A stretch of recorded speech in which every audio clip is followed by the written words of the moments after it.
growing up in BC, Lower Mainland, it's definitely quite diverse, quite multicultural. I haven't faced a lot of racism personally myself. I mean, even with my name as well, Rick Barmy, like, it doesn't even sound Indian, you know what I mean? But what I've noticed is that racism many years ago is potentially still the same today, unfortunately. The racism that was happening before, you know, where our, you know, our ancestors, when they, you know, came here, like our parents, our grandparents, etc., when they came over, you know, they definitely had to face a lot of hardship to be able to get the equality that everybody else was able to achieve. And that is one of the biggest reasons why, you know, when we go to school, like, we're able to, you know, try as much as we can to feel safe, to feel included and part of the crew and everything. But you know, so there's, you know, some people, they've experienced more hardships, like in my generation. Even the generations coming up as well, they're still facing that as well. I mean, you can see exactly what's going on in the US. You know, all the different privileges that are being utilized or taken away, even in both scenarios. So it really hits home when, you know, what happens to you when you see these videos where, you know, some drunk person, I'm not going to go into the type of races, but drunk person will completely outright obliterate somebody else and, you know, make him feel belittled and say all these different things. And it's terrible. It's absolutely terrible. It's completely unnecessary. We, all of us, right, regardless of who you are, except for the natives, they're the only, or no, what's the politically correct one? Indigenous now. So, you know, the indigenous, they're the ones that are native to this land. Nobody else is. So, you know, we're all either from Europe or Asia or Africa or wherever we're from. We're not from here in terms of our history and our ancestry. But anyways, let me skip forward ahead here. So what happened to me when I was working for a specific company, I was working in a store, and you know, there's some issue that ended up happening, and in real time or in real life, what happened was the guy was upset, and he was really upset, and one of his comments were that you Mexicans are all the same.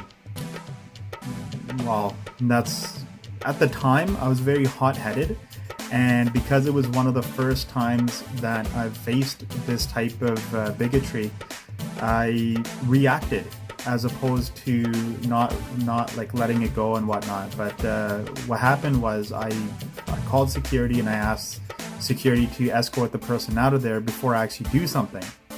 So that everything is fine after that. Person never came back or anything like that, so we were all safe and okay. But, you know, many years later, like I was literally, like, this couple days ago, I just started thinking about it. No particular reason. It just popped into my mind, like, oh, I remember this memory. And in my head, it just went mind blasted, some other scenario that kind of scared me a little bit, to be perfectly honest. And but again, it was a dream.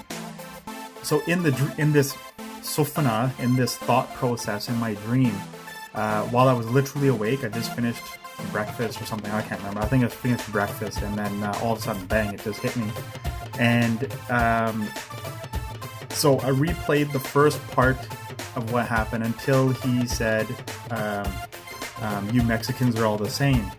So in this dream scenario, I literally jumped over the counter and I grabbed him. Like, you want to say that to my face, you Nazi piece of crap. I said a few other things in my dream. I'll refrain from that over here. And then we proceeded to scrap it out. And then, like, they left or whatever. But then in that moment, like, in that, you know, thought process, which I think lasted maybe a second and a half or whatever, like, you know how you process and it just goes bang, and then so it came out and I was like, whoa, like, what just happened? It just kind of like blew my mind in the way my thought process was at that time. So you know, like, racism affects people in different ways, and you know, like I said, like, this happened to me one time, many years ago, dealt with it, moved on. But what is this now? Like 7, 10, 11 years maybe when this happened? 13 years ago maybe?